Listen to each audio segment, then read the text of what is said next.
now being recorded and live streamed, and I'll take this adherent for this meeting of the Executive Committee of the 30th of November 2022. I can see that we have present Councillors Allison, Anderson and Brown. Can I check if Councillor Carmichael is present? I don't see anything from Councillor Carmichael on screen, so we'll leave that at the moment. Councillor Chalmers is present, as is Councillor Clark, Councillor Convery, Councillor Cooper. Also Councillors Cowan, Devlin, Fagan and Ferguson-Miller. Also Councillors Hamilton and Horsham. I have apologies from Councillor Logan, and I see that Councillor Brogan is here substituting for Councillor Logan. I can see that we have present Councillors Loudon, Councillor Hugh MacDonald, Councillor McCallan. I have apologies from Councillor McClymont. Councillor Kenny McCreary is here, as is Councillor Leslie MacDonald. Councillor Mark McGeever is here, as is Councillor McLachlan, Councillor Nelson, Councillor Razak and Councillor Robb. I have apologies from Councillor Ross, and Councillor Salamati is substituting for Councillor Ross, and I see that he's at the meeting. Councillor Shearer is present, as is Councillor Walker. And with that, Chair, I'll pass back to you for the business of the meeting. I don't think I've left anybody out at the moment. Thank you. Okay. Could I come to the first item, declarations of interest? Can I ask if anyone wished to, anyone could indicate just now if there are any declarations of interest? I'm not seeing any declarations of interest. Can I come now to item 2, which is the minutes of the previous meeting? Are there any questions or points on the minutes of the previous meeting? I'm not seeing any in the room or online, so could I ask that we approve the minutes of the previous meeting as a correct record? We are agreed. Come now to the first of our monitoring items, item 3, and can I ask Paul Manning to speak to the report? Paul. Thanks, Chair. So this is the revenue budget monitoring, and it takes us to the beginning of this month, to the 4th of November. And the paper follows the same format that I've brought these papers to the committee across this year. So we're looking at the overall position, we're looking at inflationary budget pressures, and we are looking at areas of underspend. So it's following that format that you've become used to this year. There are a couple of things in it that are a bit different at the end, and I'll draw them to your attention as well. So in overall terms, what the paper is telling us is that we have, as a council as a whole, an overspend of £39,000 at that point at the 4th of November. And then the paper does what it's done all year, and it just gives an idea of how that position breaks down, including and excluding the health and social care partnership position. So what you can see at the top of the second page of the paper is the fact that without the health and social care partnership underspend, and you can see that picked out at the foot of page 15, where we say there's an adult and older people underspend of 768,000. Without that, the position is an overspend of £807,000. Now, the main reasons for that sit within social work resources as well, and they relate to an overspend within children and family services. Remember, that isn't in the health and social care partnership. And also, that's offset by an underspend within the performance and support team within social work, again, not in that partnership. So that's a breakdown of the overall position. So the paper then goes on to talk about budget pressures. Two main things picked out. I'll go first of all to 433, because it's the issue I've just referred to, children and families. So there continue to be financial pressures within the children and families budget. Spend on external placements is the main reason for the continued increase in spend. So that contributes to that overspend position for the council. The other one that you can see there relates to education and transport, and the fact that we've now got a degree of information about the likely position for the year that we're now in terms of what's called mainstream pupil transport. And the figures that we've got back from SPT, who set up the contracts on the council's behalf, would indicate an overspend of just under £2.25 million for the year that we're now in. And that represents a significant movement even from the position that we had last year. So that is something that I'm continuing to work on with the resource, and we'll report that further as part of our probable outturn exercise. So those are the areas of pressure. The areas of underspend, and again we've reported on this across the year, I pick out there at 441 employee costs. So there is an underspend, and you can see this in the appendix at the rear of the papers, of £2.682 million against employee costs. And again, there's further information there about the background to that and the expectations towards the end of the year. We also refer against areas of underspend to adults and older people, and the fact that there are likely to be further underspends in relation to specific funding streams for adults and older people where spend hasn't yet commenced, right, or isn't fully committed. And that's predominantly down to recruitment challenges. So again, you can see content at the end of that paragraph, 443, that has appeared in previous reports about our ongoing dialogue with the Health and Social Care Partnership and proposals to get a facility to use part of that money to help with the pressures within children and families services. Then I come to the things in this paper that are a bit unusual in comparison to the other ones that you've had across the year. There's an update there on Scottish Government funding of 2022-23 pay award, and the fact that there is £120 million that is being passed to the Council by the Government to fund pay award, but it's coming through capital grant. And the reason that I'm explaining this is because, firstly, the pay award is being paid. We're being passed this money. But if I can focus on paragraph 452, because this is being passed over as capital grant, I need to get the ability to use it in the revenue budget in order to pay the pay award. So it's likely that I'll report movements between the capital and the revenue budgets across the remainder of the year, just to clarify how we're going to do that. So I'm just making you aware of this at this point. 4.6 refers to investments for 2022-23, and also refers to the paper that comes later in the agenda in relation to the Warm Welcome Initiative. So an uncommitted amount in relation to those investments through that paper is being transferred to meet the costs of the Warm Welcome Initiative. And the impact of that in terms of the appendix and the various budget lines is mentioned there at 461. So, Chair, if I can go back to the recommendations, it's looking for noting of that overspend position of £39,000, and it refers to the various other issues covered within the paper. And also at 2.12, it looks for noting of a break-even position on the housing revenue account budget to the 4th of November. So that's a summary, Chair, and I'm happy to take any questions. Thank you. Thank you. If there are any questions, could I ask you to indicate at this point? And I'll come to the first, which is from Andrea Cowan. Thanks, Chair. Thanks, Paul, for going over the paper. I don't know if this is for you to answer, but I just wanted to, it's a follow-up to a question asked previously at September's meeting, when we were talking, at that point, the pay deal hadn't been accepted, and we were talking about the new deal for employees, which was offering a wellbeing day. And it was suggested then that the wellbeing day the offer of the wellbeing day would perhaps be withdrawn if the employees accepted the pay deal, because it gave them another day's annual leave.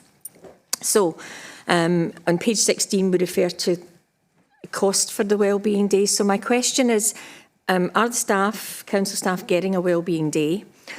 Are they getting an annual leave day, one or t'other, or better still, are they getting both? I'll answer that one. Staff are getting both. They're getting a wellbeing day. What we said was that we would discuss with trade unions, because at that point we did not know what the full implications of the pay award would be, or indeed if it would be accepted. Great. What I would point out, though, just for your information, is that the annual leave day does relate to the SGC element of the workforce. It was their element of the pay deal that included that day. The wellbeing day that we are offering as a council is offered to the workforce as a whole. Great. Unless somebody wants to correct me from officialdom, I think that is the position as it stands. Okay. Thanks. That clears that. Thank you. Could I come now to the next question, which is from Gladys Miller? Thanks very much, Chair. I had a query on page 16, which is 4.4.1, the employee costs. Paul kindly answered that query that I had. However, I know that these papers normally follow a similar pattern, and I don't believe this paragraph was as clear as it was in the papers from the last exec committee in September. The September paper actually mentioned using some of this underspend for future saving requirements, and it's not mentioned here. So I think for anybody reading this paper, or even members of the public reading this for the first time, it can be quite confusing. And maybe it's been a cut and paste error. So I was wondering if we could just look at getting that a wee bit clearer for future papers. Thanks, Chair. Thank you. I think we're happy to note that, but does Paul want to come back on it at all? Yes, he does. Yes, Chair. Thank you. Listen, and appreciate your point, Councillor Miller. Right, and there's an iterative element to these papers across this year, particularly. Right, and I'll just be careful to make sure that we don't drop any of the story along the way. Right, so I absolutely take on board your point. The point that was being made in September's paper, and it still applies, of that £2.682 million, and this cross-references to the previous question about an amount of money in respect to the Wellbeing Day.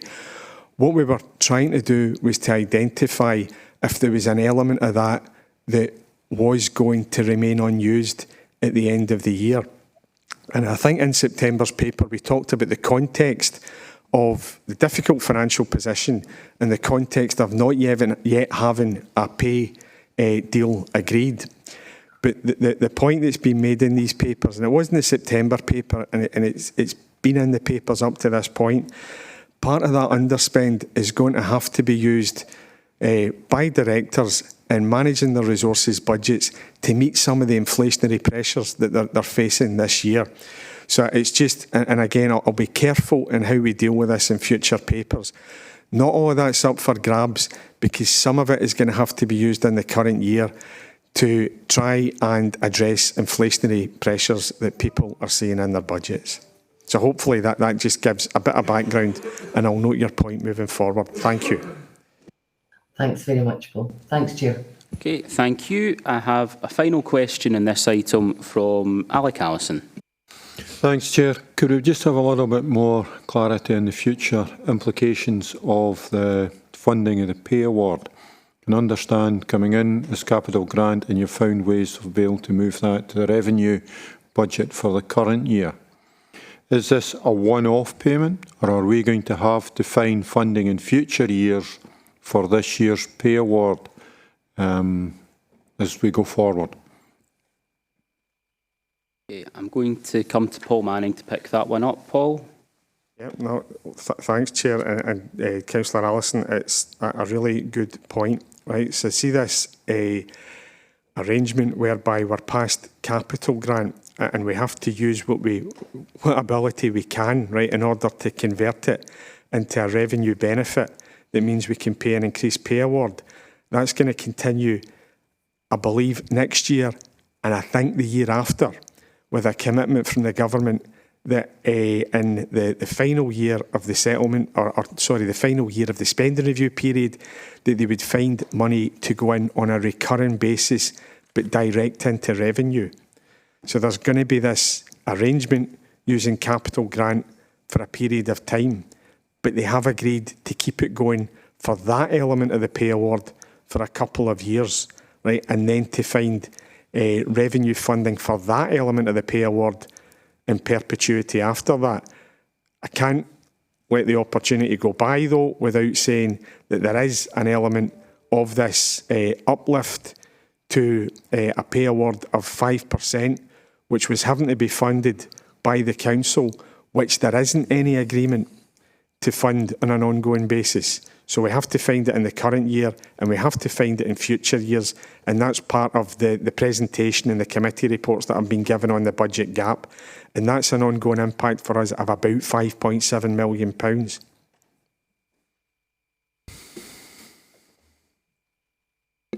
If I could just add to that, that will form part of COSLA's budget lobbying exercise for the coming financial year.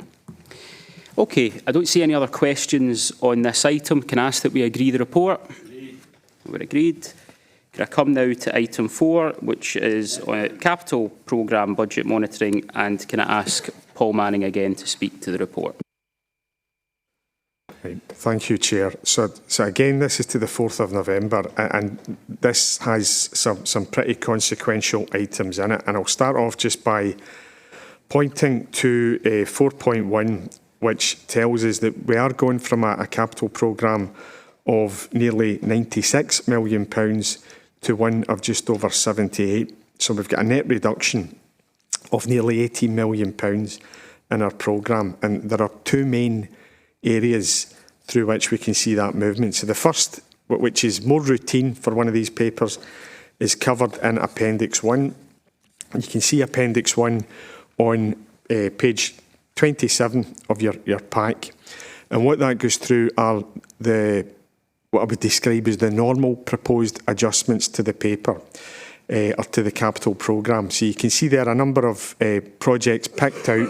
The first couple, we've got the White Bridge replacement at Shatler Country Park, and this is about when spend happens. So that's going to happen in 2023-24 in terms of the spend. So we're removing it from this year and we're going to put it into next year. And it's the same with Stuartfield Way. An element of the spend there, just under £500,000, is going to be moved into 2023-24.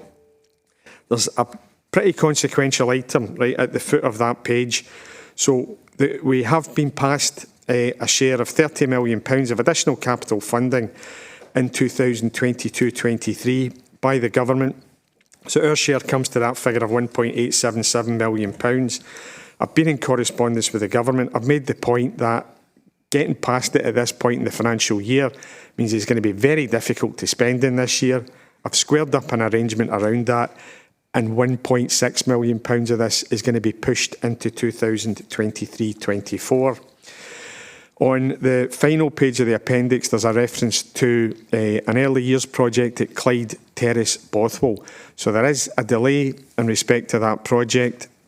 And we're going to need to move money from 22-23 into 23-24.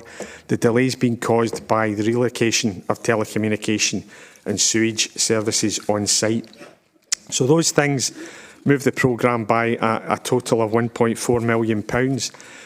Another set of items that I have talked about in this report across the year, we'd identified 3 projects where it was likely that we were going to underspend significantly in the current year, with the spend more likely to happen in 23-24. So we have been picking these out in the body of the report throughout the current financial year. One of these was the Clyde Bridge project. So the tender for that's been awarded, and what we've got a clearer idea of is when the money's going to spend. So I'm going to reduce the budget in the current year and move that into 23-24, which is when the spend is likely to happen. And then we've got 2 other projects that are in a similar vein. One of them is Larkhall Leisure Centre. You can see the wording there at 4.4 states that it's suggested that the majority of the spend will commence in financial year 23-24. So we're moving £9 million into next year, and similarly budget that we had as match funding for the Levelling Up Fund, and we're suggesting that that be slipped into next year. At 4.5 I make a reference, and this is the mirror image of the reference I made in the revenue report about capital grant. So we are going to get that capital grant, but it is for pay award. So you will see these movements between the 2 programmes of spend across the remainder of the year. So just to conclude the report, on page 25, it gives you the period 8 position. it tells us what we've spent in comparison to what we would have expected to spend. So we're marginally ahead of our budget there. And there's also the picture at section 5 on the housing capital programme. So there's a revised housing programme of £66.33 million, and there aren't any changes proposed to that budget in this report. And again, the spend for the housing programme at this point is marginally ahead of the budget. So in terms of the recommendations within the paper, we're looking for noting of the positions on the housing and the general fund programmes, and also that those adjustments that are contained in the paper be approved, Chair. So again, happy to take any questions. Thank you, Paul. Could I come? I've got two questions. If anyone else wants to ask a question, you could please indicate now. I've got, okay, as you're starting to do. Could I come to the first question from Richard Nelson? Thank you, Chair. You'll be disappointed to hear I'm actually going to mention Larkhall Leisure Centre. And it's great to see that it's still sitting in there, Paul, and I know that every time this comes to committee I always mention something about it. But I think it's pertinent to say that the facilities in Larkhall are deteriorating at a stage quicker than we are going to build this leisure centre. We have no function hall, a functioning games hall in Larkhall. We have a Larkhall Community Centre that has no heating facilities. The heating's broken. The plaster has fallen off the walls. We are constantly, and there's other local elected members in here who have had the same as I have from our community, that we have nothing left in Larkhall. So I know that there's money sitting there, Paul, but we're going to have to do something. This leisure centre is not going to be built in time, and we have nothing left in Larkhall, and we need to do something now to make sure that these facilities remain open, because not doing so is just not an option. So we need to put that in your horizon somewhere. Happy to meet up and discuss further. I've already had discussions with David Booth as well. But as things are deteriorating quicker than when we imagined, I think we need to strike when iron's hot. Thank you, Chair. I think either David or Paul, somebody wants to pick that one up. David? Thank you very much, Chair. Thank you very much, Councillor Nelson. So I'm aware about the situation with the heating having failed in the community centre in Larkhall, and proposals are being taken to the Council's Property Investment Forum in terms of the... So I understand a survey is being undertaken at the moment to determine the extent of the issue regarding the heating and with that centre. I thought it might be useful just to provide with the Chair's grace an update on Larkhall Leisure Centre, so people understand where we are with that at the moment. So in terms of Larkhall Leisure Centre, a project team has now been appointed. They are reviewing the feasibility designs for the centre, and have been my wider economic development team have been actively exploring and securing significant sums of additional external funding for the project. It is worth pointing out to committee that costs in the construction sector are particularly volatile at the moment. So we've been working very closely with the Council's quantitative surveyors to try to determine more cost certainty surrounding the new building standards which come into place in February 2023. So that work is ongoing at the moment, and we won't be able to move on to detailed design stage until we have some more cost certainty around about the cost of the project and the amount of requiring, or if there's a funding gap that comes out as a result of that. Irrespective of that, there has been ongoing work has been getting carried out in terms of initial ground surveys and a contractor being appointed to undertake a more detailed geotechnical and groundwater survey of the site itself. And we've started to discuss the legal process of moving some of the land which currently sits within the public-private partnership in there, which would be required for the new centre. So we've started discussions with Inspired surrounding that. And in addition to that, we've carried out a survey with the local community, as you'll be aware of, and we've set up a group of involving 60 local from the local population of Larkhall. However, we haven't actually set a first meeting of that until we get some more cost certainty in terms of the costs. Hopefully that gives you an update on the leisure centre.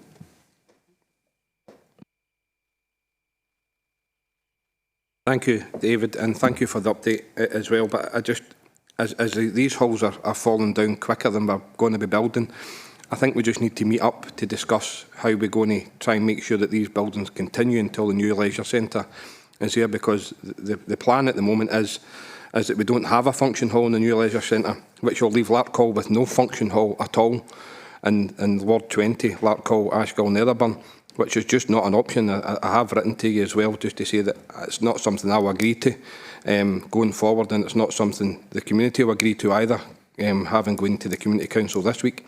So I think we need to meet up, and I'm happy to meet up with Paul and Cleland at the same time to find a way forward to make sure that Larkhall is sustainably sitting comfortable with something that the community can use, because at this precise moment we have nothing to use. There's nowhere any community group can go and have a function without it going to either the local Masonic Hall or the bowling club. So we need to, this is their community, and we need to make sure they have something. It's not an option anymore.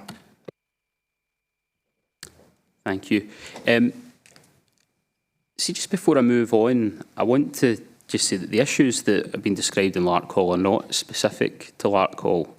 And I just want to remind everybody about some of the previous reports that Paul has given on our capital budget. Our capital grant has basically seen a third stripped out of it. And if you strip a third of the funding out of the capital grant, you will see consequences locally, and it will be there in the estate. There are long-standing issues with the estate. It's not sustainable enough. It's not accessible enough. We know we need to tackle that. But we've got to be candid with government about what the implications of reductions in our capital funding are. And we've got to be candid with each other that if we are going to invest in one particular part of that capital programme, or one particular potential aspect of that capital programme, there will be consequences in other parts of the capital programme.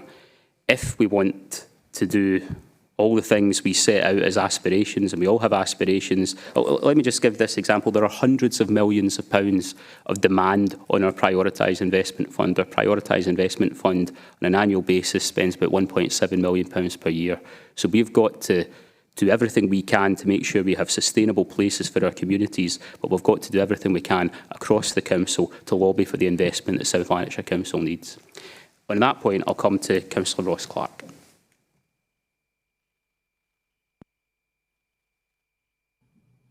Thank you, Chair.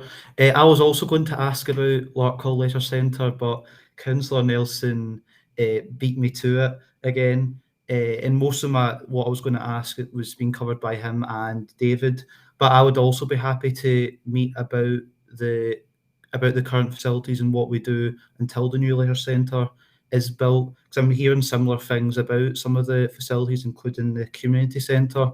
And the last time that I checked, the lift still wasn't working there because they were trying to locate a part for it, or trying to find a part for it to fix it. And I've been trying to chase that up, so I'm happy to meet about these issues as well. Okay, I think officials will have heard that, and I suspect maybe want to meet with all the Larkhall councillors, because it sounds like an issue across the area. Okay, could I come now to Kirsten Robb? Morning, everyone.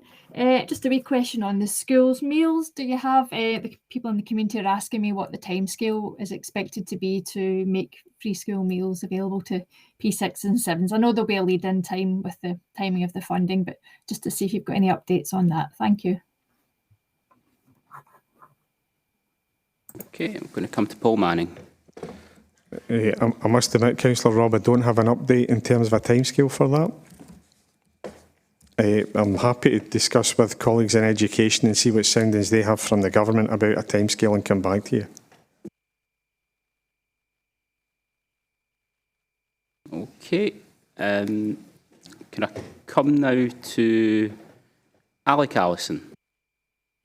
Thanks again, Chair. We're pleased to note I'm not going to mention Clyde Bridge. I'm pleased to see that its contract's been signed, and hopefully the work will, not hopefully, the work will start early in the new year. What I was looking for was a bit of clarification, Paul. In Appendix 3, the developer contributions budgeted at £6.5 million the income is down to 50,000. Now, is that 50,000 that's going to be used of budgets of developers' contributions, or is it a significant reduction in developers' contributions that the council is receiving?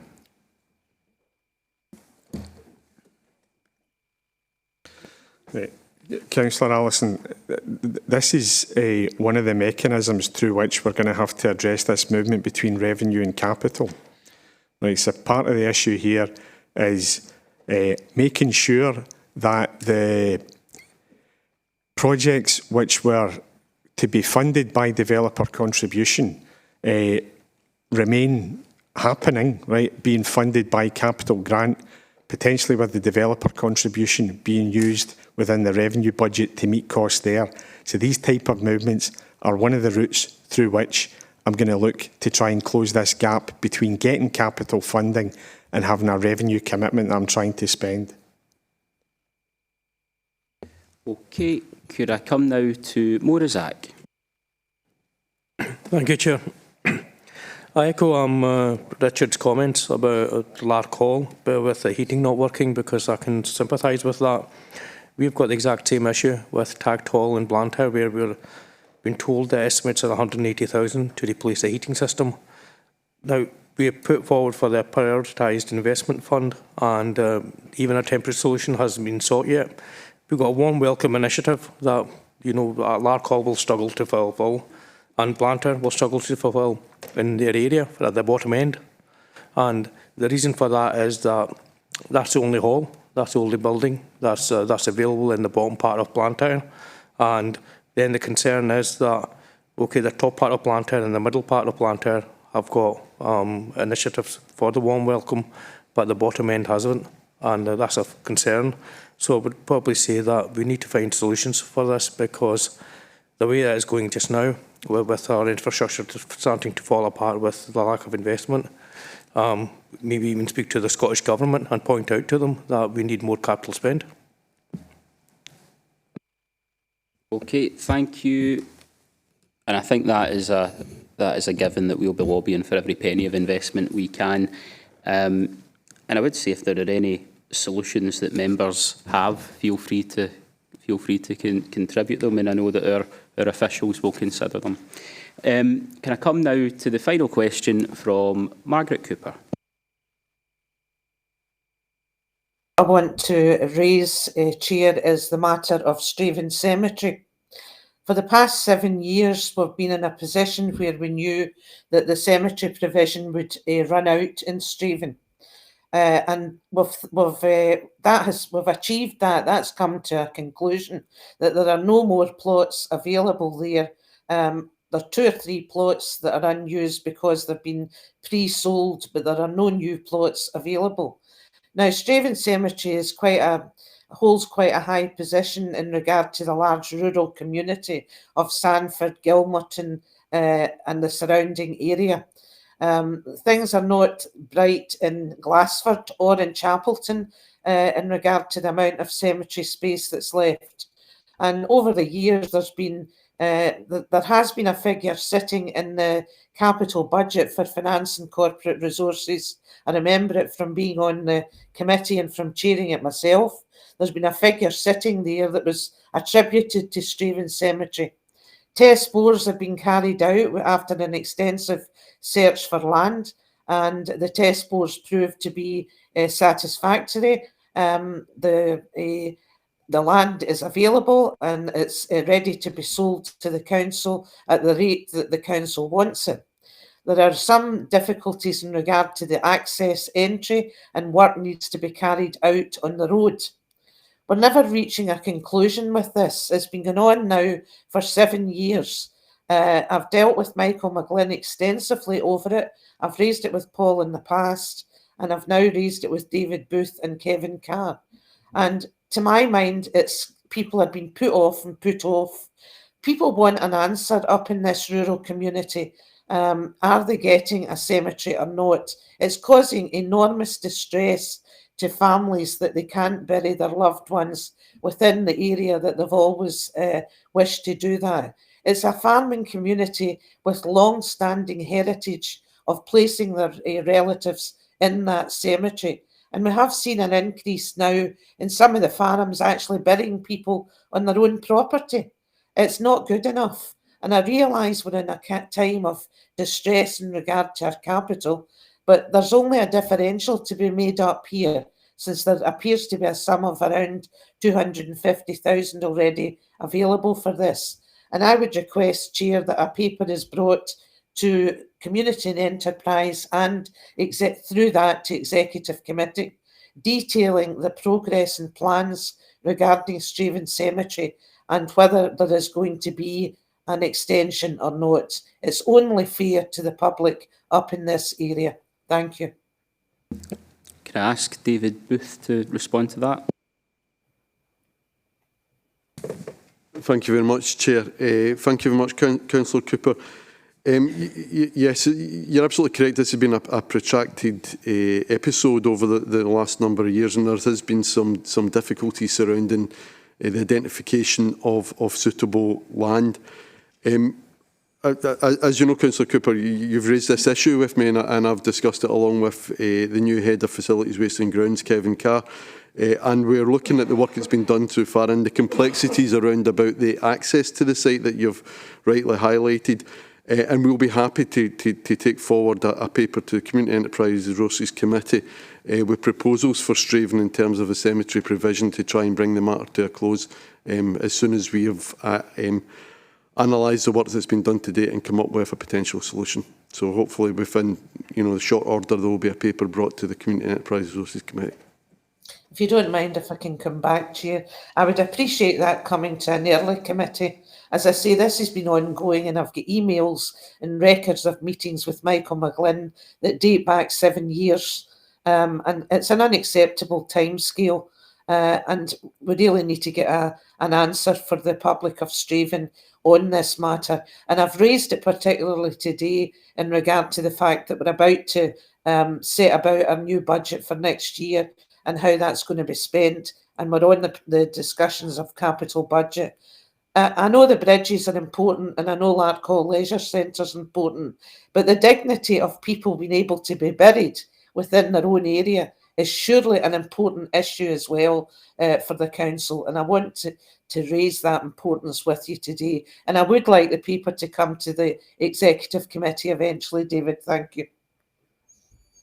Thank you. I think I'm going to bring in Cleland just now, if that's all right. Cleland. Thanks, Chair. I just want to make an overriding comment. We've heard from a number of members this morning about priorities in their ward. I suspect if I went to every elected member and went to every ward, there'd be a series of similar priorities that they'd want to surface. We carry far too big an estate. We carry far too many assets to be able to properly invest, to properly maintain, etc. There are some difficult decisions that are going to be faced by the council in terms of how it balances its budget, not just for 23-24, but for future years. Elected members will determine the content of the final content of the capital programme. But I just want to point out, your officers aren't magicians. So members looking for individual meetings on individual priorities within their individual wards, the officers will be able to provide advice, but they won't be able to cover every priority that's been brought to them by elected members. So we're very happy to support those conversations, but if I could be as bold to say, we need a dose of realism in terms of the scale of the outstanding maintenance that this council faces in terms of all of its assets and the available resources that we're likely to have now, and it doesn't look as if it's going to get much better anytime soon. The leaders mentioned in political processes through COSLA, at officer level, where we have the opportunity, we will continue to reinforce the message that local government requires a fair settlement in order for us to continue to deliver priority services and to maintain our assets. But at this point in time, as I said, the officers will do as much as they possibly can, but they ain't magicians and they can't turn money from nothing. Yeah. See, just to bring this to a close, I think a paper will come forward on that issue of Straven Cemetery, and I think the request from Councillor Cooper is that it comes as soon as possible. So could we note that?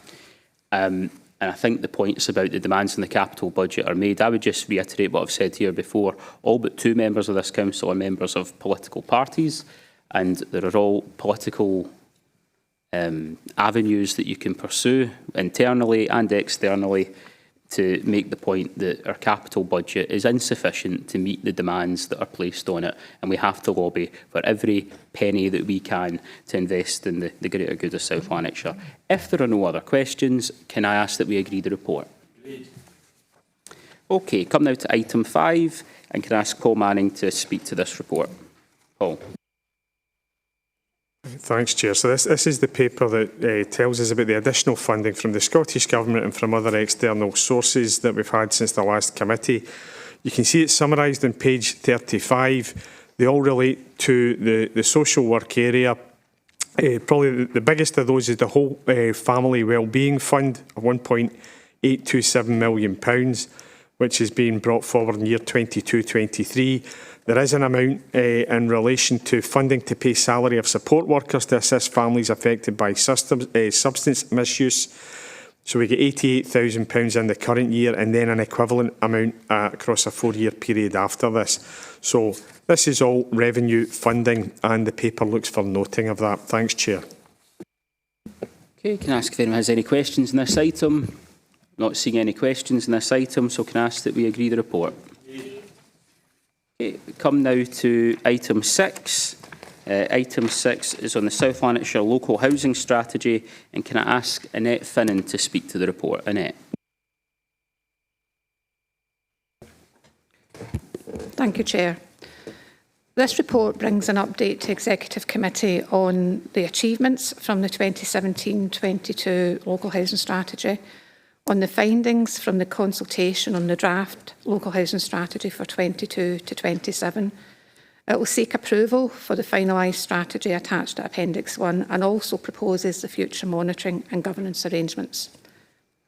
This will be South Lanarkshire's 4th Local Housing Strategy, covering the 5 years to 2027. The last strategy was approved by Executive Committee back in 2017 and has been subject to an annual review. The Local Housing Strategy is the principal housing plan for the Council, addressing the key issues and requirements, including an assessment of need and demand across the housing system. The draft strategy has been developed in partnership, building upon the success of the previous 3 strategies, while recognising that the current landscape around the housing market, the environment and the economy is both uncertain and challenging. Against this backdrop, the draft strategy was developed in partnership with representatives from the Scottish Government, from our registered social landlords, from the Health and Social Care Partnership and planning colleagues. During the 3-month consultation period, the consultative draft was published on the Council's website. As noted at 4.2 in the report, we engaged extensively with a wide range of partners and stakeholders, including carers, veteran organisations, groups representing homeless people and care experienced young people, the Health and Social Care Strategic Commissioning Group and IGB, and also with elected members at a special session that was held on the 13th of October. Feedback on the strategy has been positive, with strong support for the priority outcomes, which include exploring options for reducing energy costs and improving energy efficiency, for developing housing options for adults with learning difficulties and others with particular needs, and also raising standards in the private rented sector. Section 5 of the report on page 39 provides a summary of the strategy, noting its core purpose is to determine what needs to be done to ensure there's enough housing of the right type in the right place to meet the needs of people who live in South Lanarkshire. To support the delivery of the strategy over the next 5 years, there are 8 priority outcomes that cover housing supply and affordability, housing quality, energy efficiency and decarbonisation, specialist housing provision, addressing homelessness and sustainable places. Section 5.2 lists the 8 priority outcomes, and there are 107 associated actions and measures within the strategy. Full details of the actions and measures are noted within the document attached to Appendix 1.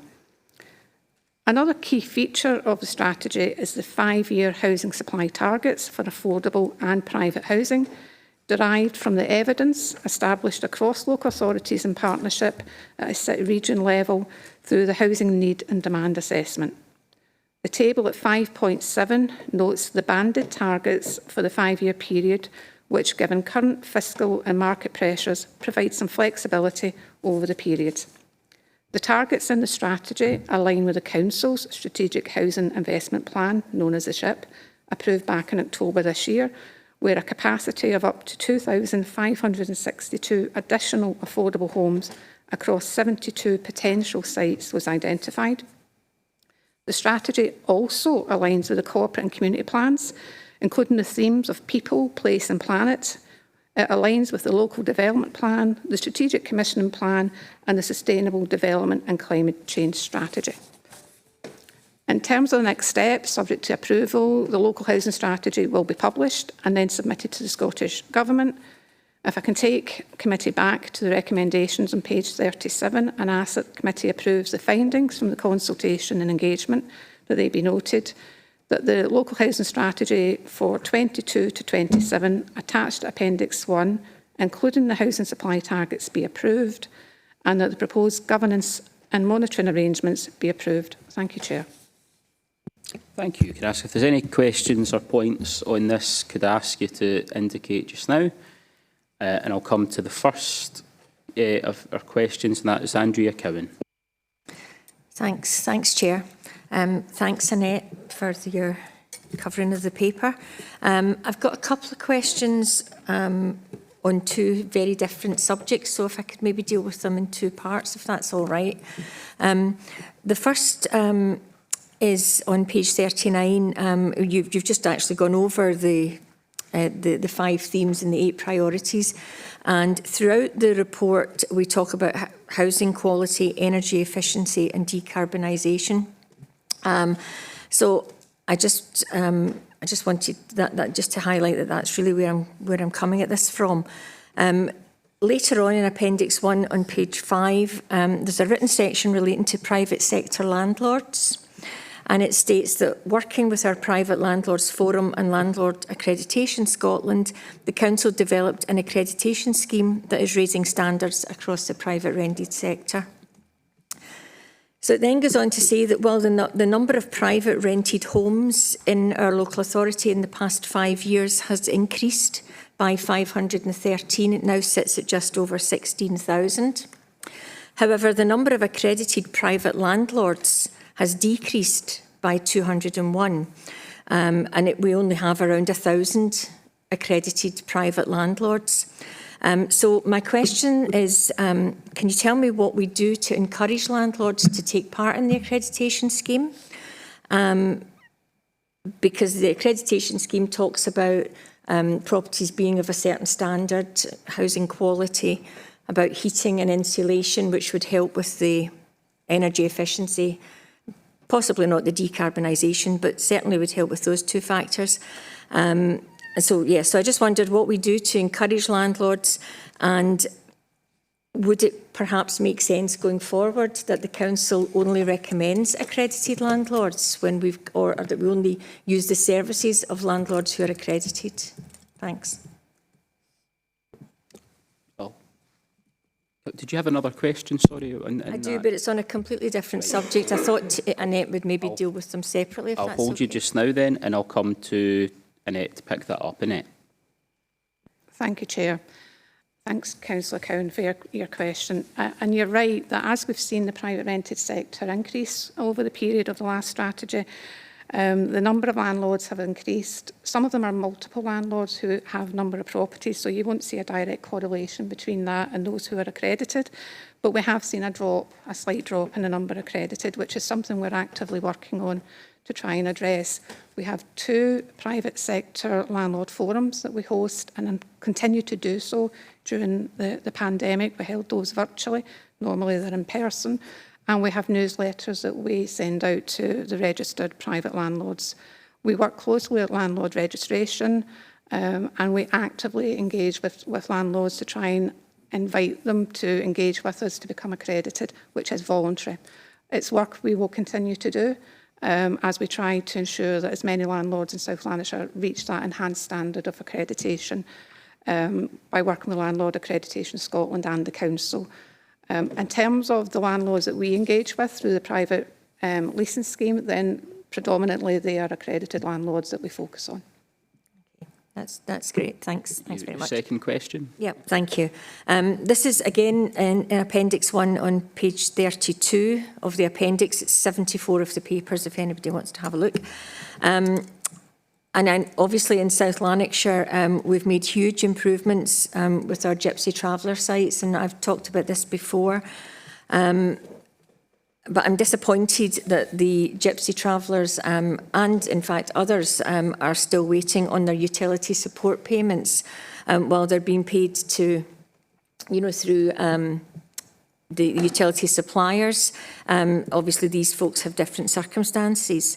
I understand that local authorities are now going to be charged with delivering this support to Gypsy Travellers and Showman sites in South Lanarkshire, and not just to the ones that we're landlords of that will be involved with distributing the payments throughout South Lanarkshire, and in fact to rural residents who use alternative energy such as oil, again who don't have a traditional supplier.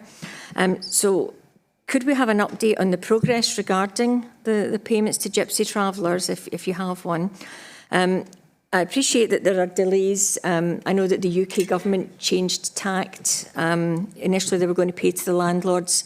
Now they want to pay direct to the residents, which I think is good, but it's obviously caused a further delay.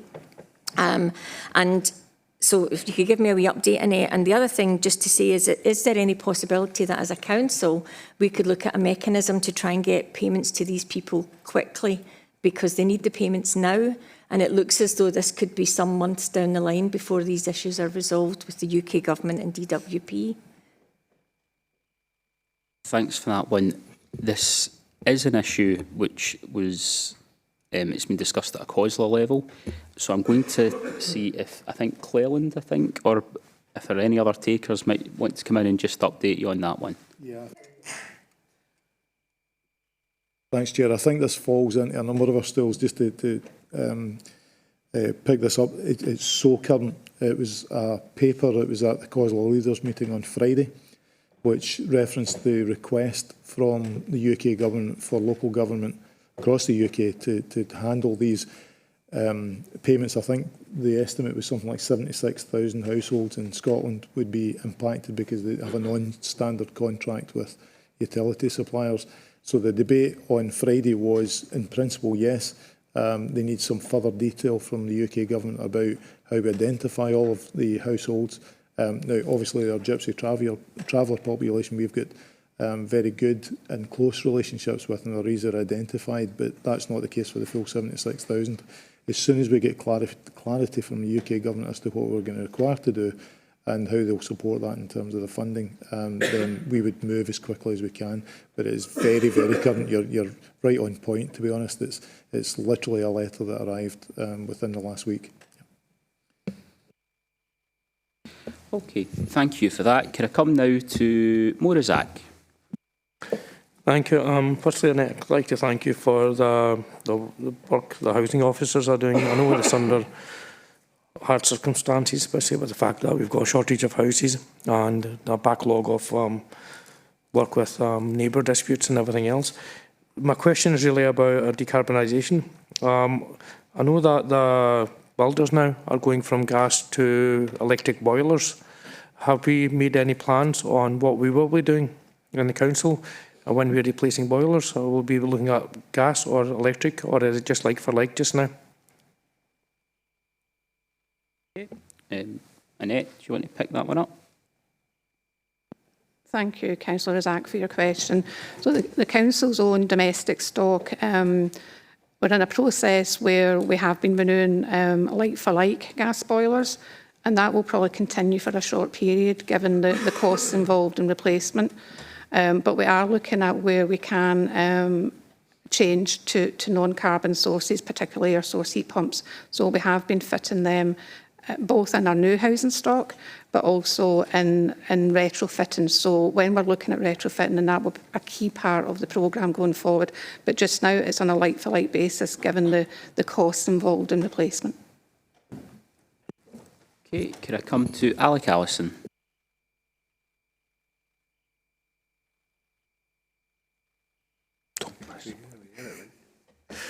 Get it right eventually. First question has really been answered, but just to emphasise that if the accredited landlord scheme is important, having a 20% reduction in number of landlords who are involved when the number of landlords that we have within South Lanarkshire has significantly increased is something that needs to be rectified if the scheme is worthwhile. Second point is to do with energy efficiency measures. 239 air source heat pumps have been installed.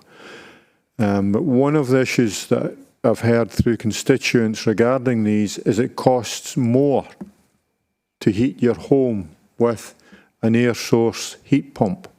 Are we taking any account of that at all during the cost of living issues that we're having at the moment? And should we be changing to these when they are more expensive at this time? I think there is an issue that there will shortly be a requirement to change to those as well as the other imperatives, but could I ask Annette maybe just to pick that one up? Okay, thank you, Councillor, for your question, and again, a very good point. The running cost for air source heat pumps is higher than traditional gas at the moment. We don't have a crystal ball, so we don't know what the energy costs will be going forward. We have been installing air source heat pumps in some of our rural off-grid areas and also in our new housing stock to meet the new energy efficiency standards. But along with that comes insulation measures, so the properties are insulated to such a high standard that the actual consumption is reduced. So the actual running costs might be higher, but consumption is reduced, particularly in the new build. We're also been fitting PV panels and other measures to try and support that where possible. But that's a factor that also plays into what I've said at the earlier question. We are still installing gas boiler replacements where we know that the actual cost, if we can't retrofit or go forward with our fabric first approach, which is try and make sure the fabric of the buildings is as insulated and as energy efficient as it can be to keep the running costs down. Now, I'm probably at the edges of my technical knowledge here, so I'll defer to my colleague Jonathan, Reid, if he's got anything else to add. Thanks, Annette, and thank you, Councillor. Annette's absolutely right. There is a disparity between costs of an air source heat pump and what we currently pay for gas in the UK. That said, even with all the insulation measures and everything, there's still a change in the way these things need to be used as opposed to a gas boiler. And that's something we certainly through our retrofit programme have been doing with residents and issuing advice to them as much as possible so they know there's a difference in how they run the system. If they run it the way it should be run, then it shouldn't be that much of a change as long as the house has been insulated as well. We've done a range of communication with them. We've done sort of stickers that go in the control panels, leaflets that go out to them. And also we've trained up our frontline housing officers as well to try and make sure they're able to answer some of the running questions as opposed to waiting for a repair technician or anything like that to come out and do it. So we are aware that there's differences between the systems and certainly we're working with tenants as much as possible to allow them to see the change and allow them to use it as efficiently as they can do. Thank you for that. I come back in there, Chair. Can we ensure that when we are doing this that the tenants actually are aware that it is going to cost them more? Because even with the higher levels of insulation, they are still finding their bills going up for heating. And I'm not sure that it is all down to how you use the system. One of the complaints I have, the son-in-law is a heating engineer, and he could not set it up in a way following any instructions to make it more affordable. And I think it is important that we are not putting extra cost onto people at this time. Okay. I'm also at the limits of my technical knowledge here, and I do know that there are the government had commissioned a study, hadn't they, on various low carbon heating options. Can I suggest that, I don't know if anyone wants to come back in that, but could I suggest that the issues that are raised, in fact, I think maybe Annette, you indicated you might want to come back in that. Thank you very much, because that bails me out. Thank you, Councillor Fagan. As I've said to Councillor already, the members already, excuse me, we are very aware of the financial impact, but we are moving towards decarbonised heating systems as a requirement in terms of our statutory requirements. Where we're doing that, we're trying to offset any potential increase by taking other measures, which would be about making sure that properties are as well insulated as they can be, and also looking at PV panels. And we're also looking at exploring the use of batteries for PVs as well, that will help negate any additional costs.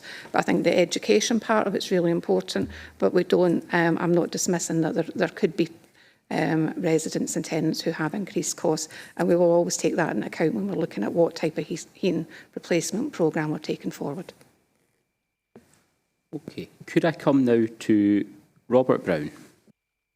Chair, the report's clearly both a report about lots of good things, lots of good work that's happened, and also I think an indication of many of the challenges coming forward. I wanted to raise a couple of things, if I might. On page 51, there's a reference to the long-term empty houses having gone up from 750 to 1620, with perhaps some statistical issues in there as well.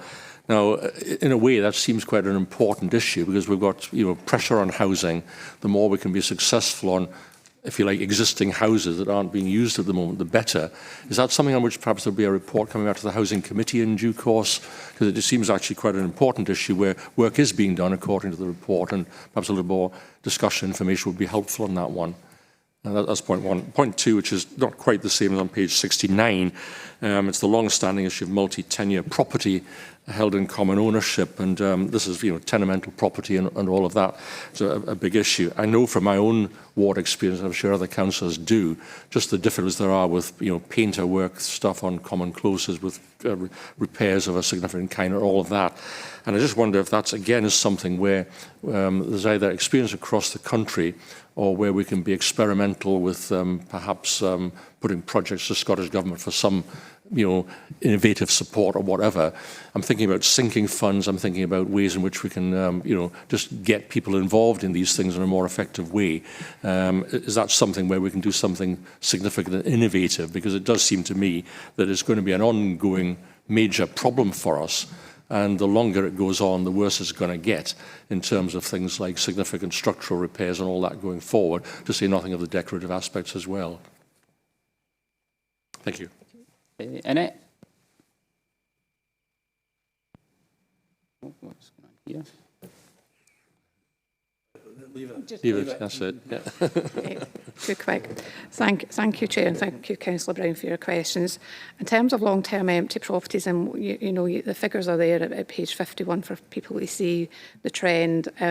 We are continuing to work really closely with the Empty Homes Partnership to try and address long-term empties, and we've got a cross-council working group that's actively working to try and take action, positive action, to bring some back into use, and we're having some success. So I do think it's something we can bring a report on the outcomes to a future Housing and Technical Resources Committee, either as part of the SHIP or another regular report that we would bring. Thank you.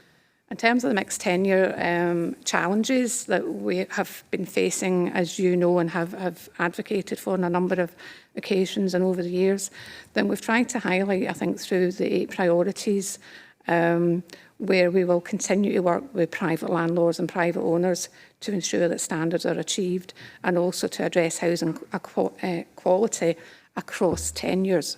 And that includes in our mixed tenure blocks, where we do see that there's issues of disrepair and things like close painting and other things that you've mentioned before. So I think through the actions that we've got linked to those priorities, we will continue to explore solutions to try and address them, but it's something we're absolutely focused on. Thank you.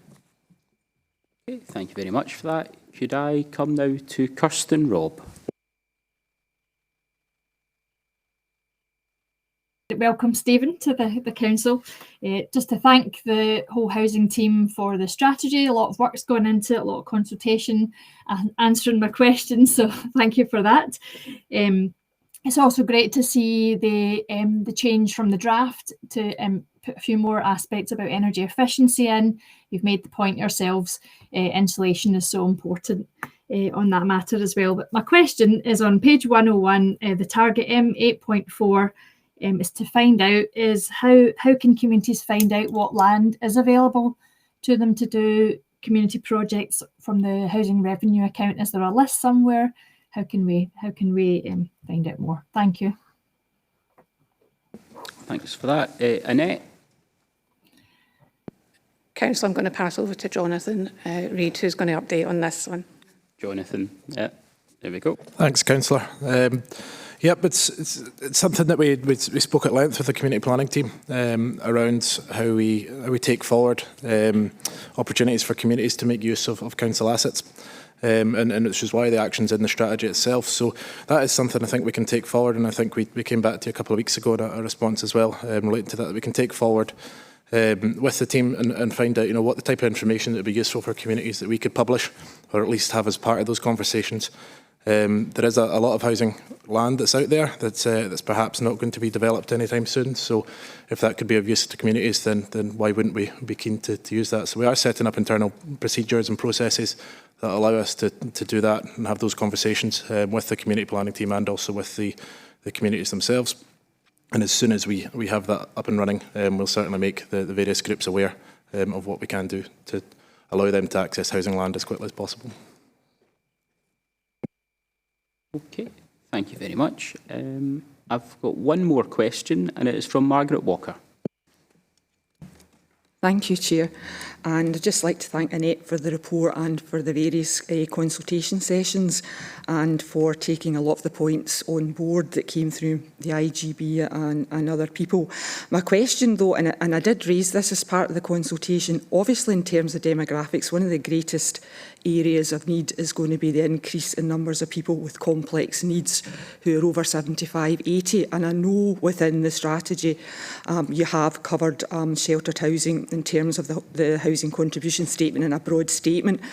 But there's no specifics, for example, in terms of at the moment the demand is outstripping supply. There's no sort of detailed information in terms of financial projections and what that need's going to be over a number of years. A key part of the whole commissioning strategy is choice around, accommodation for older people, and housing is a major part of that. And sheltered housing is very, very popular among older people and their families when they want to stay within their own communities. So I suppose my question is there's no real specifics in terms of future demand and demographics. I know in the climate that we're in just now, it's going to be difficult in terms of new housing developments, but we should at least know where we are in terms of what the needs are going to be and what the demand is going to be, and also the possibility of looking at innovative types of housing, very sheltered housing, retirement villages. I think that's still a wee bit of a gap in the strategy for me. So I was wondering what the plans were in relation to developing that side of it. Thank you. Okay. Annette? Thank you, Chair, and thank you, Councillor Walker, for your comments and your feedback. As you know, we have consulted widely with health and social care partners around not only the strategic commissioning plan, where we've got the housing contribution statement, but also around the local housing strategy and making sure we took real cognizance of the issues facing not only the older population, but others with health and social care needs. So if there's gaps or you think there's more that we can do, then obviously happy to take that on board and look at it as we do our annual review process. We have, through the housing supply programme, been addressing the change in demographic, where we've been building a significant proportion of our new build as amenity standard housing, which is suitable for a range of people, not just older people. And we will continue to do that through any future programme that we have. We don't think that sheltered housing, while it plays a real important part, but it's not the only part, to play in terms of options for older people staying in their own home, and being able to be supported to do that is really important. So our adaptation programme and anything else that we can do to support people either with just ageing or with dementia or anything else that we can do, and using technology. So that's where we work closely with health and social care partners around that. We've also had, and we're refreshing our housing options for older people document and plan jointly with colleagues in health and social care. So I do think there's a lot of joint working that we're doing. If health and social care partnership feels they need to commission some additional work for particular groups, and that's where we have that joint working arrangement. So I think through a whole range of different areas, we are taking account of that demographic change and need. But if there's anything else that we need to do, then absolutely at the annual review process, we can make sure that we pick that up and take it on board. Okay. There is a question has just appeared, and it's from Margaret Cooper, but after this I will be taking no more questions because we've got other items to get through. So, Margaret Cooper. The points that Margaret Walker raised, and I'm really pleased that she raised them. I wondered if Annette could tell us when planning agreeing a Section 75 agreement with some of these large housing committees, groups that build, private housing sector, for example. Quite often there are a number of social houses attached to that Section 75, or there are payments to housing in regard to the Section 75, but where there actually builds, for example, we've got one up in East Overton where there's going to be 36, I think, council properties agreed. I wondered whether there was any discussion with planning at that point on whether some of these could be identified as housing for people with disabilities. I agree that ideally people want to stay in their own home, but the difficulty we've got is that we don't have the carers to facilitate people staying in their own home. So it's not just the adaptations that we can facilitate and have done, but also if we don't have the carers there to provide that care in their own home, then, the system breaks down there. I just wondered whether you engaged in that kind of discussion with planning where actual physical housing is going to be built. Okay. Annette. Thank you, Chair, and thank you, Councillor Cooper.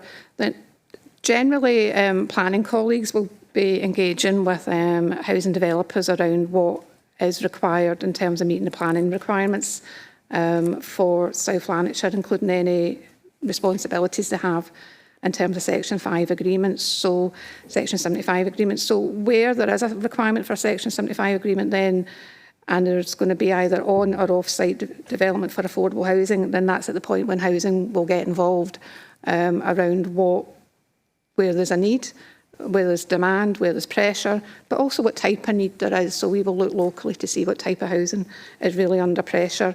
And when we take a 25% in terms of the policy on site, then that will be houses or flats or properties that we require, not that the developer just wants to provide.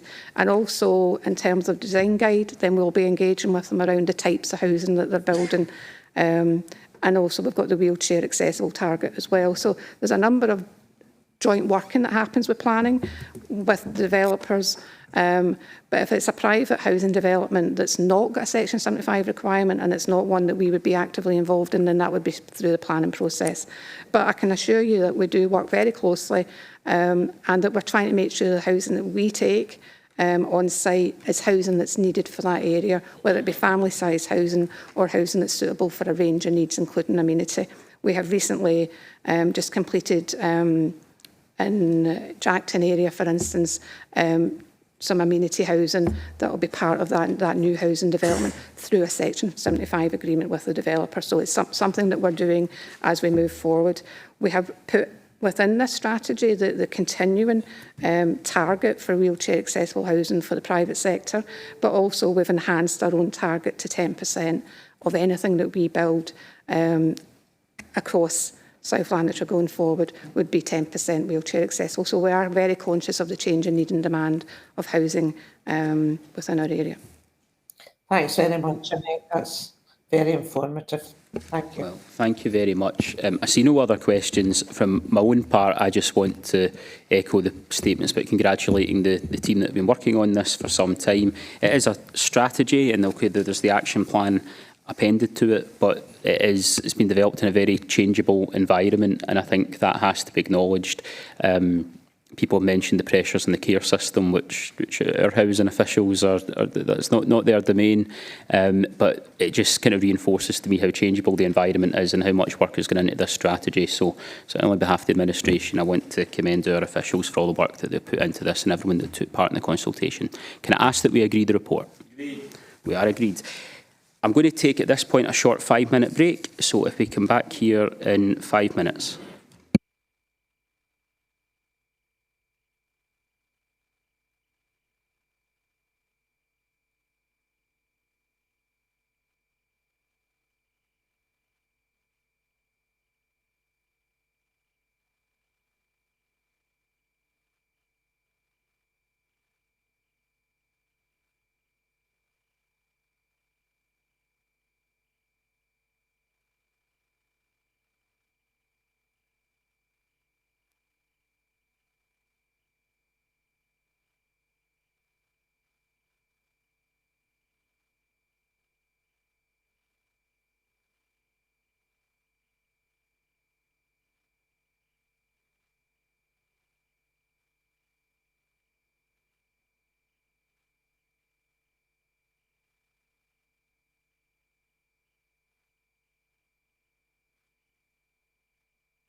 Right.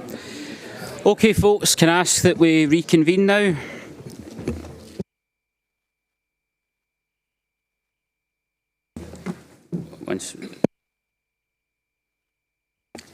Okay, can I come now to item 7, which is on South Lanarkshire Council's affordable housing supply target, and can I ask Annette Finnan again to speak to this report? Thank you, Chair. This report seeks committee approval for a new council housing supply programme target over the next 5 years. As noted in section 3 of the report, a key priority of the local housing strategy approved just by committee is to increase the overall supply of affordable housing. Through the Council's Affordable Housing Supply Programme, the Council has significantly increased the number of additional homes for social rent across all areas of South Lanarkshire since 2015, meeting housing need in pressured areas and transforming others. The target of 1,000 additional homes set in 2017 is expected to be achieved by the end of 22-23. Going forward, and linked to the housing supply target in the local housing strategy and the capacity within the strategic housing investment plan, which includes capacity for up to 1,389 council homes, it is proposed that a target of 1,300 additional council homes be introduced to the council programme to be achieved by 2027. As with the existing programme, this will be achieved through a flexible combination of new homes built on behalf of the council, new homes purchased from developers, and the acquisition of suitable homes via our open market purchase scheme. Updates on progress in relation to the new housing supply target will be provided annually to Housing and Technical Resources Committee. In terms of financial implications, if I can take you to section 7 of the report, the Homes Plus programme is delivered through a combination of Scottish grant funding, housing revenue account, capital investment and borrowing. Based upon expected levels of Scottish Government grant, average costs for borrowing and capital contributions, it's expected that the new build aspect of the programme will have a neutral impact on the HRA business plan over a 40-year period. Homes acquired through the open market purchase scheme are also supported by Scottish Government grant funding and, based upon current projections, will positively contribute to the business plan. There are initial construction and purchase costs at the start of the programme, which impact on cash flow in the early years. The estimated costs have been included in the business plan in respect of the rent uplift projections for 23-24. Can I take committee back to the recommendations at section 2 and ask committee to approve that the proposed target of 1,300 additional council homes be delivered by 31st of March 2017 be approved. Thank you, Chair. Thank you very much. Can I ask if there's any questions or contributions to be made on this? Can I ask you to indicate now? And I will come to the first of those, which is from Andrea Cowan. Thanks, Chair. Thanks again, Amanda. Annette, Amanda. So I just wanted to make a sort of general comment. Obviously, these targets are welcomed, that, you know, we're going to bring more affordable housing into our stock, which is great. And I just want, it's really, I suppose, more a question for the administration. So either Councillor Fagan or Councillor Brown, in both your manifestos, it states that you'll build green or climate-friendly new homes.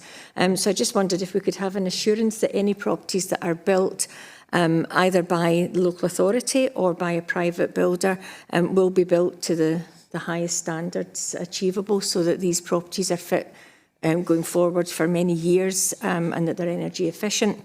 And also that the properties built via the buyback scheme, that these are retrofitted again to a high standard for energy efficiency, insulation and heating, etc.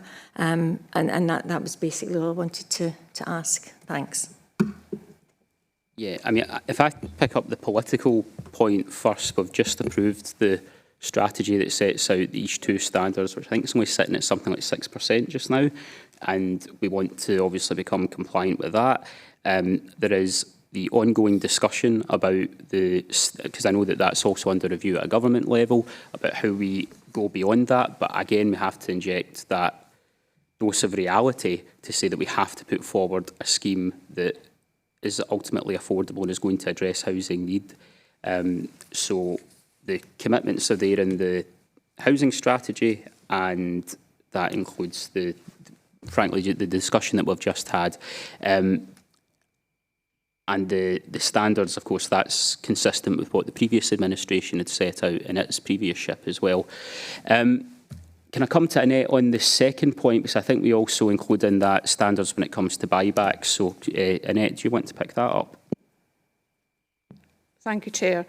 When we're purchasing properties on the open market, then we buy them obviously in the condition that they're currently in, and we will bring them up to standard in terms of what we would call our letting standard before we allocate them. They then would be part of our ongoing capital programme to bring up to either the Scottish Housing Quality Standard or the EASH standard, so that we would be retrofitting to meet the standards as part of the overall housing stock. So I'm just thinking that, you know, if we're looking to increase the amount of buybacks that we're involved with, that it might be prudent just to retrofit them to those standards before they're let, rather than, you know, them just going into the general stock and it coming round eventually. I've just highlight some things we will be able to do when the property's empty, like improve the heating system, but other things in terms of the fabric, depending if it's a terrace block or a block of flats, when we would have to do it when we're doing the other properties. So it'll be a combination, but we will bring it to the highest standard we can while it's empty. Thanks. Thank you. And can I just again cite the committee on some of the concerns that exist in local government about the moving to net zero. Everyone wants to move to net zero. Everyone wants to be more ambitious. We want to be more ambitious. But there are significant concerns about the costs that we pass on to tenants and rents that are coming from some local authorities, even when it comes to hitting the existing standards, which is quite concerning. And I think we will see that this is a council that's always put forward, I think, very affordable, sustainable and sustainable rent proposals, and I expect that to continue. But I just want to make sure the committee, it ties to what we've previously discussed about capital spending, just want to make sure the committee is aware of those issues that we are grappling with.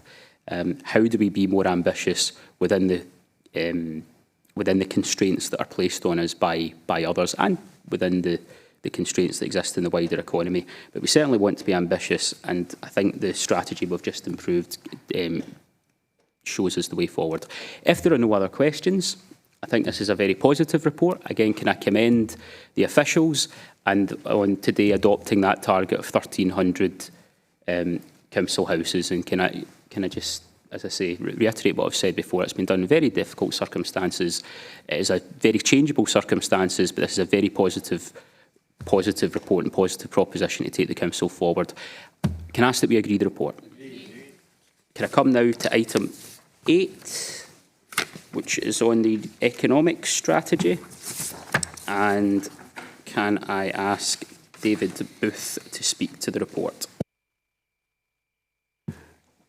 Thank you very much, Chair. The purpose of the report is for the Council to approve the South Lanarkshire Economic Strategy for 2022 to 2027.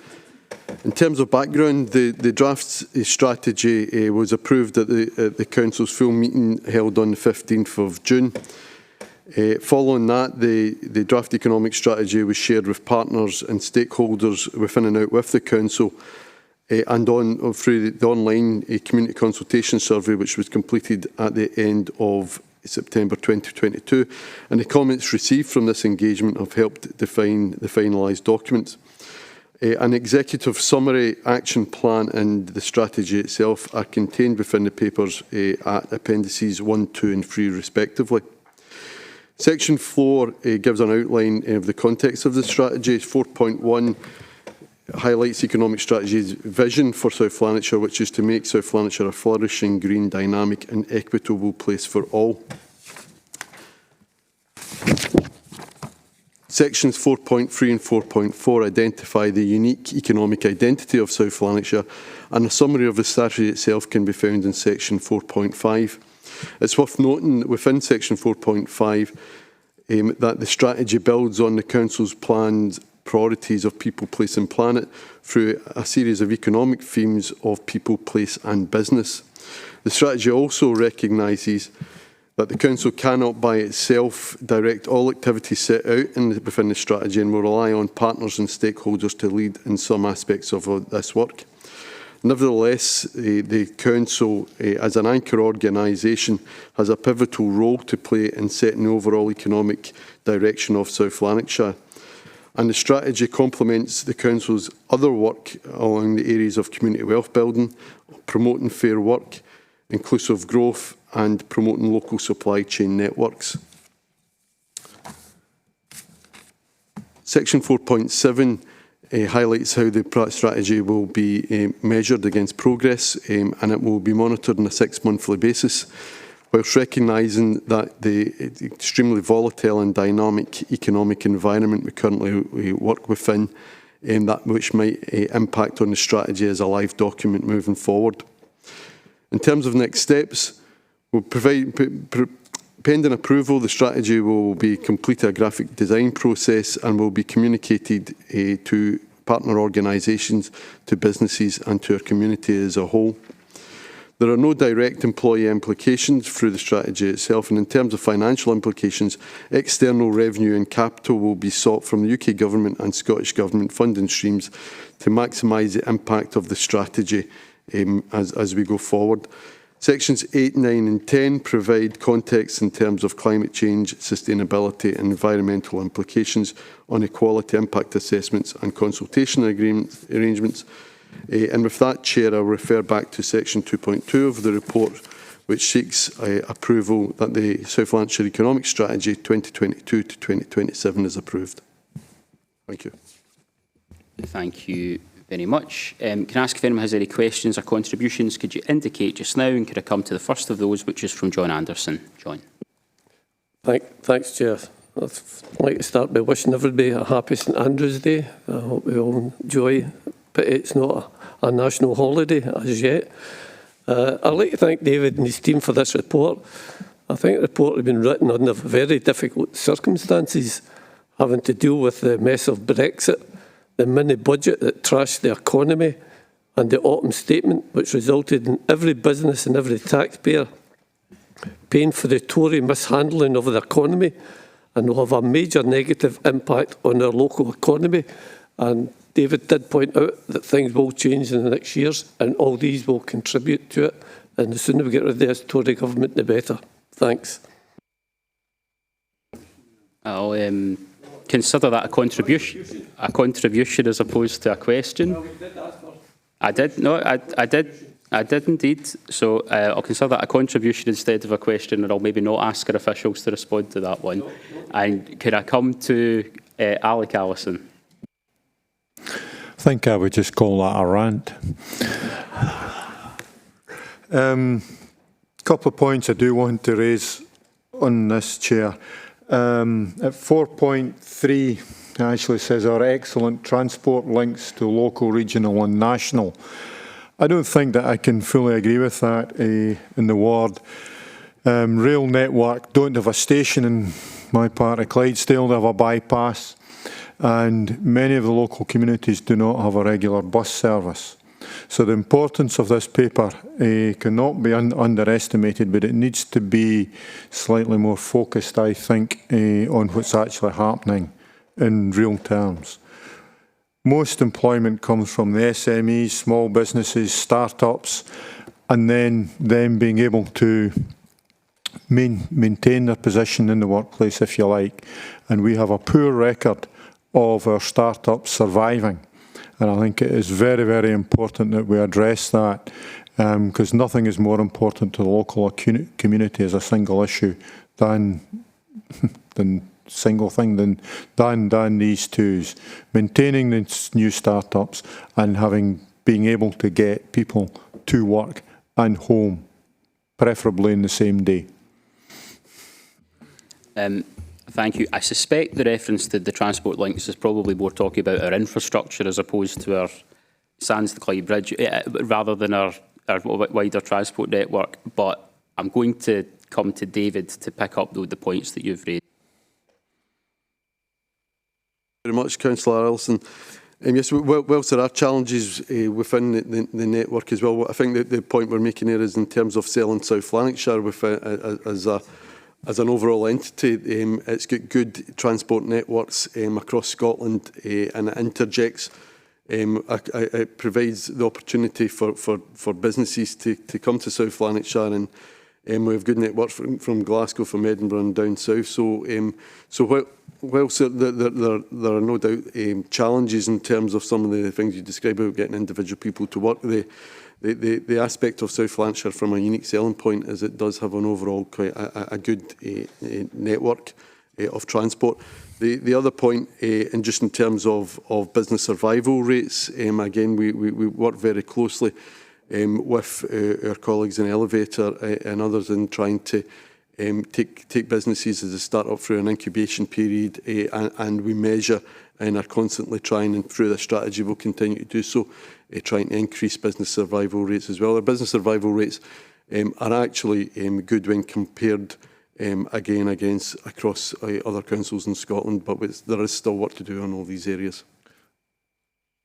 Sorry, just to re-emphasise, Chair David, in the southern part of South Lanarkshire, the transport links are not good. And I think there is a big difference between the north and the south of the urban area and the rural area. And I think that needs to be recognised so that we can address it. Can I just, from my point, I think there's the political point in here. My interpretation was very much that this was referring to the kind of transport infrastructure, etc. The points about public transport in particular are not lost on me, and the support of members of the board of SPT in taking forward proposals to fundamentally change the way public transport works across the Strathclyde region would be greatly appreciated from my point of view. Can I come to the next question, which is from Morazak? Thank you. Firstly, I'm going to go start with something that I've not spoken about for a long time, deposit return scheme. That's kicking in August 2023, and there was a Circularity Scotland Summit that was held in Glasgow about that. There's three things for this: aluminium, glass and PET plastic that we in Scotland don't really have any plans for, and it could be a good project for the council to try and bring this business into South Lanarkshire, especially with the road links and everything we've got near the Central Belt. Just now we don't have any aluminium plants. It's in the north of England, so all the aluminium that's going to be collected will be going there. It's glass recycling with the smelting and everything else, and also with PET plastic to turn it down into plastic pellets as well. I just think that it's an opportunity just now to try and attract that business and try and attract investment for that, and it would be an opportunity that could be lost because with that kicking in very soon. The other thing is for small business, the procurement network, the procurement network. We need to try and get more small business involved in that. It'd save our carbon footprint and also help maybe make these businesses more viable. Thanks. Thanks a lot. I think we can note the point on the deposit return scheme. And the second one, which is about procurement, I suppose this strategy exists alongside the community wealth building strategy and some of the other measures we're taking around procurement. I don't know if, David, have you got anything to add on that side of things? Thank you, Chair, and thank you, Councillor Razak. Only to say that we are trying to develop through working very closely with the supplier development team, which is based in South Lanarkshire, along with colleagues in procurement and colleagues in economic development in terms of events like Meet the Buyer events and such like, to try and shorten supply chains where we can, to try and reduce carbon footprint where we can as well. And we're working across a whole range of initiatives around that aspect. It's not entirely straightforward, as you'll appreciate, but we're working very hard at that at the moment. Okay, thank you very much. Can I come to the next question, which is from Kirsten Robb?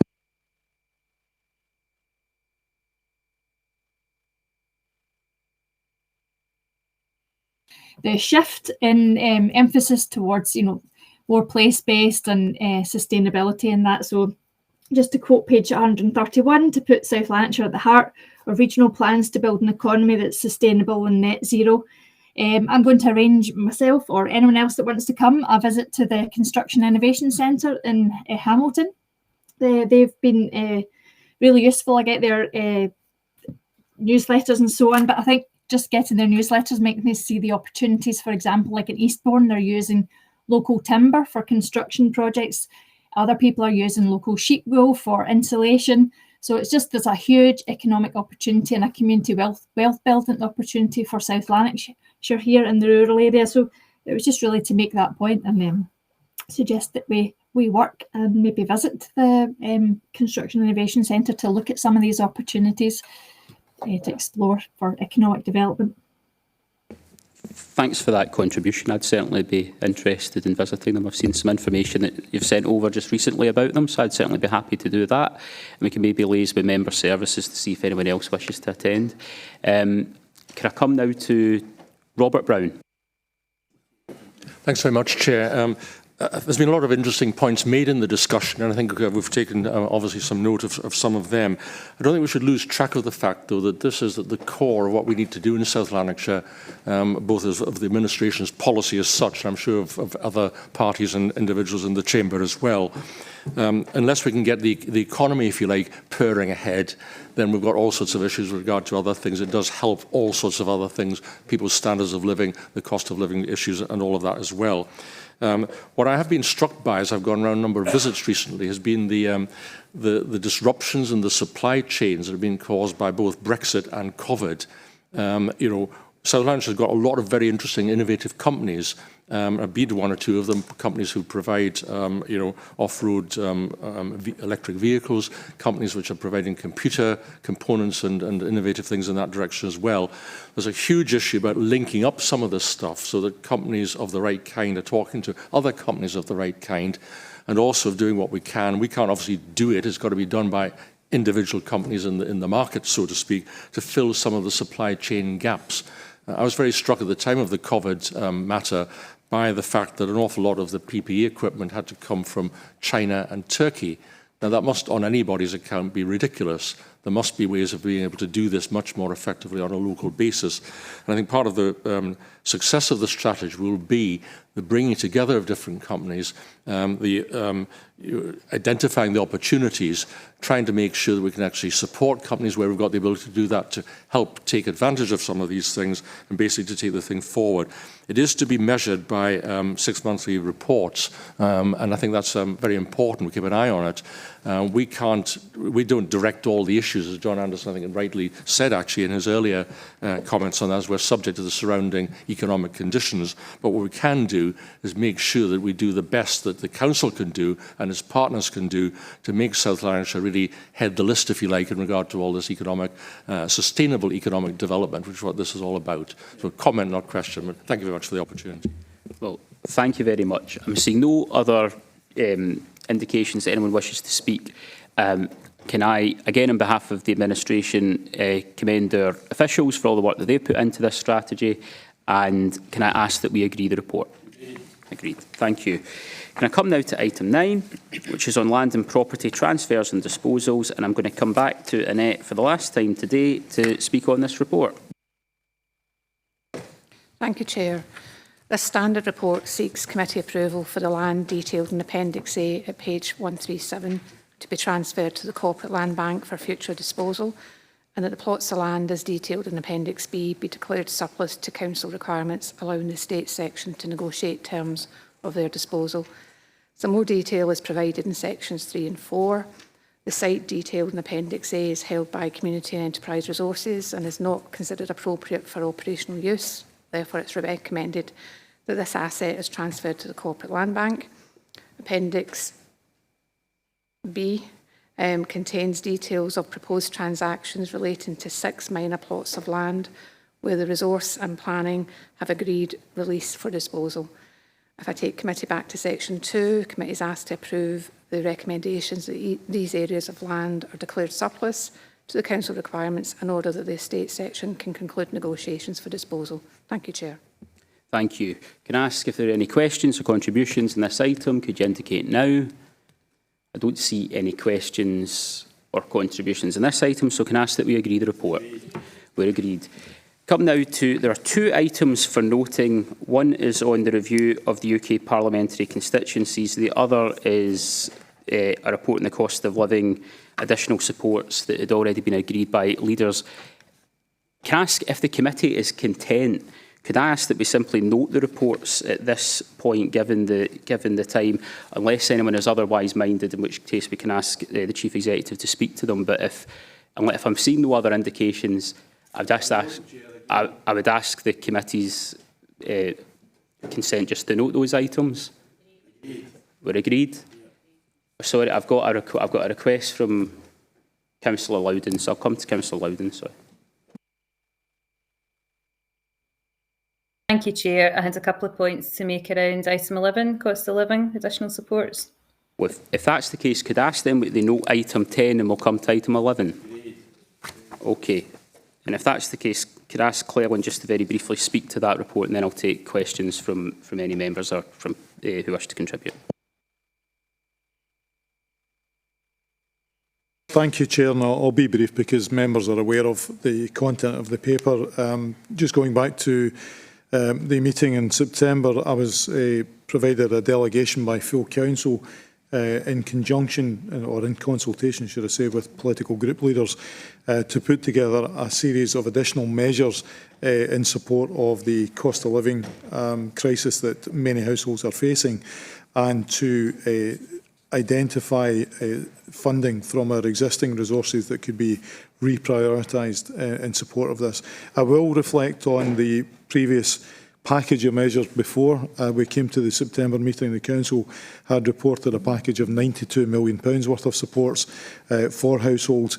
It's an extraordinary sum, but I would highlight the significant contribution of the housing benefit funds that we disburse as part of that programme. Nonetheless, the situation has deteriorated and many households are experiencing even greater strain. Item 6 in the report identifies the impact of a number of UK Government and Scottish Government measures that will support households across the period. Nonetheless, we undertook some additional work to put together a further package of £4.680 million. Section 6 in the report identifies these key components, the principal one of which is the Warm Welcome initiative that attracts around about £3 million of support. We are delivering in conjunction with our colleagues in South Lanarkshire Leisure and Culture. And just by way of an update, there's some additional information being uploaded shortly to our website, which confirms now that we have 112 venues in South Lanarkshire Council, South Lanarkshire Leisure and Culture and other partner agencies now participating in the programme. So it by no means covers every area locally, and we're working towards that. But I think the extent of the network being developed to extend out to 112 venues is significant. So the remainder of Section 8, I'm not going to read it out to members. You are familiar with the detail, but it shows some of the other contributions that the Council has made that will hopefully support some of our more vulnerable households to cope with this winter period.